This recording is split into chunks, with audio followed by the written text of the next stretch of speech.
Hi friends, welcome to Rajahmundry home recipes.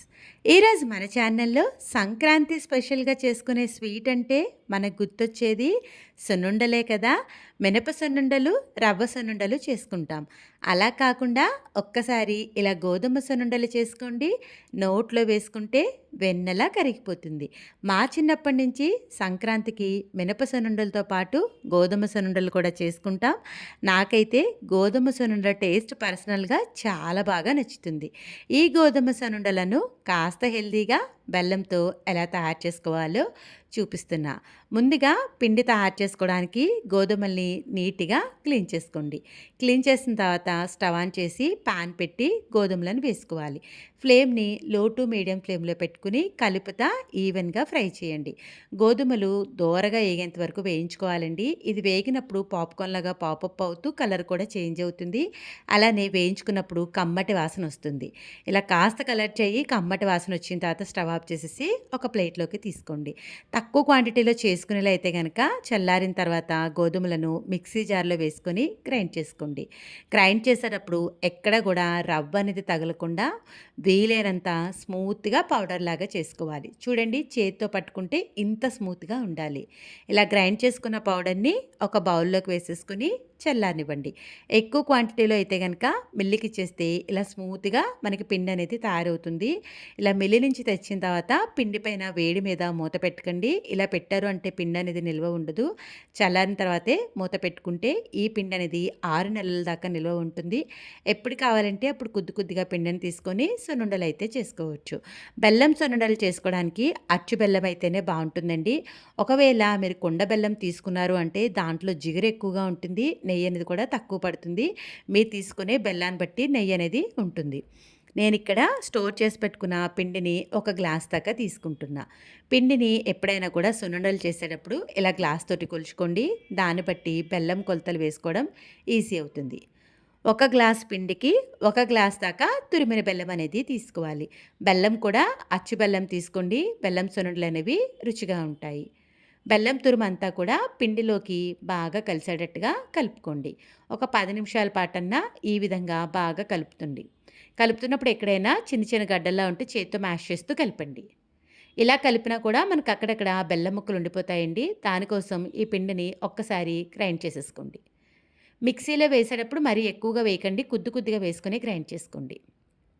మూత పెట్టేసి grind చేసేసాను. చూస్తున్నారు కదా, బెల్లం అంతా చక్కగా ఈవెన్గా కలిసిపోయింది. ఎక్కడైనా 1, 2 బెల్లం పలుకులు ఉండిపోతే మిగిలిన పిండిలో వేసేసుకోండి. మీకు డిఫరెన్స్ చూపించడానికి అదే పళ్ళెంలో వేస్తున్నాను చూడండి. గ్రైండ్ చేశాక కలర్ కూడా ఎంత బాగా చేంజ్ అయిందో. ఇలా గ్రైండ్ చేయడం వల్ల బెల్లం అనేది ఈవెన్గా బాగా కలుస్తుంది. మిగిలిన పిండిని కూడా గ్రైండ్ చేసేసి ఈ పిండిలో వేసేసుకోండి. ఇప్పుడు మొత్తం అంతా కూడా ఒకసారి చేతితోటి బాగా కలపండి. ఒక 10 నిమిషాల పాటు బాగా కలపండి. ఇలా కలిపేటప్పుడు ఎక్కడైనా 1, 2 బెల్లం ముక్కలు ఉండిపోతే కనుక చేత్తో మ్యాష్ చేస్తూ కలిపేయాలి. చూడండి, పిండిలోకి బెల్లం అంతా కూడా చాలా బాగా కలిసిపోయింది. ఇప్పుడైతే సున్నుండలను అయితే తయారు చేసుకుందాం. సున్నుండలు చేసేటప్పుడు పిండిని ఒకసారి ఈ విధంగా కలిపేసుకోండి. కలిపిన తర్వాత మధ్యలో ఈ విధంగా గ్యాప్ చేసేసేయండి. స్టవ్ ఆన్ చేసి పాన్ పెట్టి నెయ్యి అయితే వేసుకోండి. నెయ్యి అనేది హీట్ అవ్వాలండి. ఇలా లైట్గా బబుల్స్ వచ్చేంత వరకు హీట్ అయితే సరిపోతుంది. స్టవ్ ఆఫ్ చేసేస్తున్నాను. మనం ఆల్రెడీ పిండిని రెడీగా పెట్టుకున్నాం కదా, మధ్యలో నెయ్యినైతే వేసుకోండి. నెయ్యి ఇలా నురుగులు వస్తూ వేడవ్వాలన్నమాట. వేడి మీద మన చేయి పెడితే కాలుతుంది కాబట్టి ఇలా నెయ్యి వేసిన తర్వాత గరిటెతోటి పిండి అంతా కూడా నెయ్యిలోకి బాగా కలిసేలాగా కలపండి. ఇలా బాగా కలిపిన తర్వాత నాకైతే నెయ్యి కాస్త తక్కువైంది అనిపించింది. మళ్ళీ మరికొద్దిగా నెయ్యినైతే వేస్తున్నాను. వేసేటప్పుడు వేడిగా ఉన్నప్పుడు గరిటెతోనే కలపండి. చేతితో కలిపితే గనక కాలుతుంది. ఇలా గరిటెతో కలిపిన తర్వాత కాస్త చల్లారిన తర్వాత మనకి గరిటెకున్న పిండిని కూడా చేతితోటి తీసేసి చేతితోటి నెయ్యి అంతా కూడా పిండిలోకి బాగా కలిసేలాగా ఈవెన్గా ప్రెస్ చేస్తూ కలపండి. ఇలా బాగా ప్రెస్ చేస్తూ నలుపుతూ కలిపితే గనక మనకి నెయ్యి అంతా కూడా పిండిలోకి చాలా బాగా పడుతుంది. చూడండి, నెయ్యి అంతా కూడా చక్కగా బాగా పట్టేసింది కదా. ఇప్పుడు పిండిని ఒకవైపుకి ఈ విధంగా గట్టిగా నొక్కి పెట్టేసుకోండి. ఇలా చేస్తే మనం సున్నుండలు చేసేటప్పటికి నెయ్యి అనేది ఆరిపోకుండా ఉంటుంది. కొద్దిగా పిండిని తీసుకుంటూ చేసే ప్రతిసారి కూడా వీడియోలో చూపిస్తున్నట్టుగా ఇలా బాగా మ్యాష్ చేస్తే నెయ్యి అనేది సున్నుండకి బాగా పడుతుంది. రౌండ్ బాల్లా చేస్తూ ఇంకొక చేతితోటి ఈ విధంగా నొక్కి పెట్టారు అంటే కనుక సున్నుండలు చల్లారిన తర్వాత కూడా విడిపోకుండా చక్కగా గట్టిగా ఉంటాయి. చూస్తున్నారు కదా! రెడీ అయిపోయింది కదా! ఇలా చేసే ప్రతిసారి పిండిని మ్యాష్ చేస్తూ రౌండ్ బాల్‌లా చేస్తూ ఇంకొక చేత్తోటి ఈ విధంగా నొక్కి పెడుతూ ఉంటే గనక సున్నుండలు చల్లారిన తర్వాత కూడా విడిపోకుండా ఉంటాయి. ఇంతేనండి.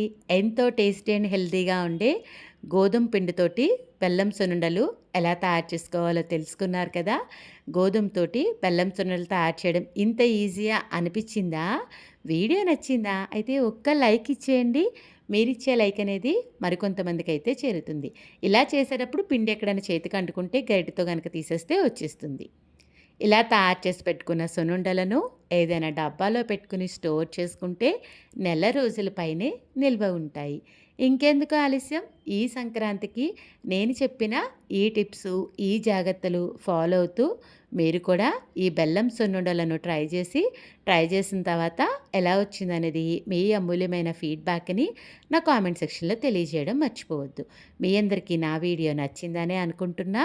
Thanks for watching my video. Please like, comment, share, subscribe my channel.